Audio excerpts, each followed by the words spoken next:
Welcome to our channel. Magic Tales AI. एक गरीब किसान के पास एक मुर्गी और भैंस रहती थी। मुर्गी हर रोज अंडे देती थी और किसान उन्हें बेचकर अपना गुजारा करता था। एक दिन किसान बहुत बीमार हो जाता है और घर पर ही भूखा पड़ा रहता है। किसान के पास खाने के लिए कुछ भी नहीं होता। तभी मुर्गी और भैंस मिलकर खेत से घास और अनाज लाकर किसान के लिए खाना बनाती है। किसान खाना खाकर ठीक हो जाता है, लेकिन मुर्गी और भैंस रोने लगती हैं। फिर लाइक सब्सक्राइब नहीं किया। एक गरीब किसान के पास एक कबूतर और एक मुर्गी थी। कबूतर हर रोज किसान के लिए खाना लाने जाता था। एक दिन कबूतर पेड़ से गिर गया और उसका पंख टूट गया। किसान ने कबूतर को देखा और कहा, अब तू मेरे किसी काम का नहीं है। किसान ने कबूतर को घर से बाहर निकाल दिया। कबूतर रोता हुआ रास्ते पर पड़ा था। तभी दयालु मुर्गी वहां आई और कबूतर को अपने घर ले गई। मुर्गी ने कबूतर की देखभाल की और कबूतर फिर से ठीक हो गया, लेकिन कबूतर फिर भी रोने लगा। फिर किसी ने लाइक सब्सक्राइब नहीं किया। एक गरीब किसान के पास एक कबूतर और एक मुर्गी रहते थे। किसान रोज कबूतर को दाने देकर खाना खिलाता था। कबूतर रोज भरपेट दाना खाता था, लेकिन एक दिन किसान के पास खुद खाने को कुछ नहीं बचा। कबूतर 3 दिन तक भूखा रह गया। चौथे दिन कबूतर भूख से मर गया। मुर्गी और किसान बहुत रोने लगे। फिर लाइक सब्सक्राइब नहीं किया। किसान के पास एक बड़ा डक होता है। डक बहुत सारे अंडे देती है। किसान अंडों को बेचकर बहुत सारे पैसे कमा लेता है और उन्हीं पैसों से एक ट्रक खरीदता है। अब एक दिन डक और किसान अंडे बेचने बाजार जा रहे होते हैं। तभी ट्रक में आग लग जाती है और किसान मर जाते हैं। अब डक अकेली हो जाती है और रोने लगती है। फिर लाइक सब्सक्राइब नहीं किया। रेलवे स्टेशन पर एक ट्रेन कई दिनों से रखी हुई थी।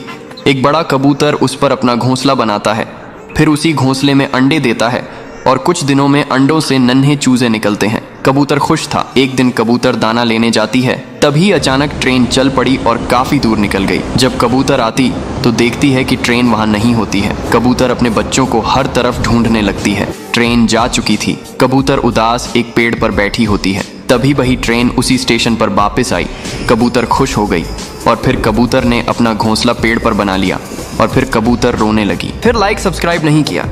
किसान हर सुबह मुर्गियों के अंडे इकट्ठा करता था, लेकिन एक दिन उसे एक मुर्गी का अंडा गायब दिखा। किसान सोच में पड़ गया, अंडा गया कहाँ? अगली सुबह फिर वही हुआ, अंडा गायब हो जाता।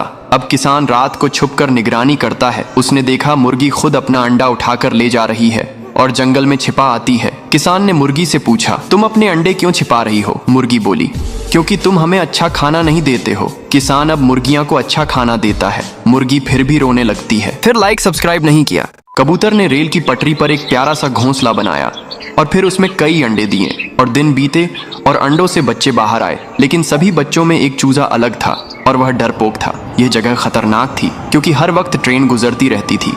एक दिन कबूतर दाना लेने जाती है, तभी एक ट्रेन आ गई। सभी सफेद चूजे घोंसले में बैठे रहे, लेकिन पीला चूजा डर के मारे भागने लगा और ट्रेन गुजर गई। जब कबूतर वापसी आती है तो सारे चूजे सारी बात बताते हैं। कबूतर पीले चूजे को ढूंढने लगती है, लेकिन कोई नाम निशान नहीं होता है। फिर कबूतर रोने लगती है। फिर किसी ने लाइक सब्सक्राइब नहीं किया। एक गरीब किसान के पास सिर्फ एक मुर्गी थी जो हर दिन एक ताजा अंडा देती थी, लेकिन एक दिन कुछ अजीब हुआ। किसान सुबह उठा और देखा कि मुर्गी का अंडा काला था। किसान डर गया, लेकिन फिर उसने सोचा कि हो सकता है ये कोई आम बात हो। उसने वो अंडा बाजार में बेच दिया, लेकिन अगले दिन फिर वही हुआ, दूसरा अंडा भी काला। अब किसान को कुछ अजीब महसूस हुआ। उसने सोचा, क्या मुर्गी के साथ कुछ गड़बड़ है? आखिरकार जब तीसरी रात आई, किसान ने मुर्गी पर नजर रखने का फैसला किया और जो उसने देखा उसने उसके होश उड़ा दिए। किसान और मुर्गी जब भी केले का फसल बोते हैं, भर भर के केले लगते हैं, लेकिन मुर्गी एक भी अंडा नहीं देती है। किसान उदास रहता है और अंडे की फसल बोने का सोचता है। किसान कहीं से एक अंडा लाता है और उसे जमीन में लगा देता है। अब किसान बोतल के पेड़ से पानी की बोतल तोड़कर अंडे को सींच देता है। अब किसान जब अगली सुबह देखता है तो एक भी अंडा नहीं लगा होता है। किसान उदास हो जाता है और रोने लगता है। फिर लाइक सब्सक्राइब नहीं किया। Like, comment, share. And don't forget to subscribe.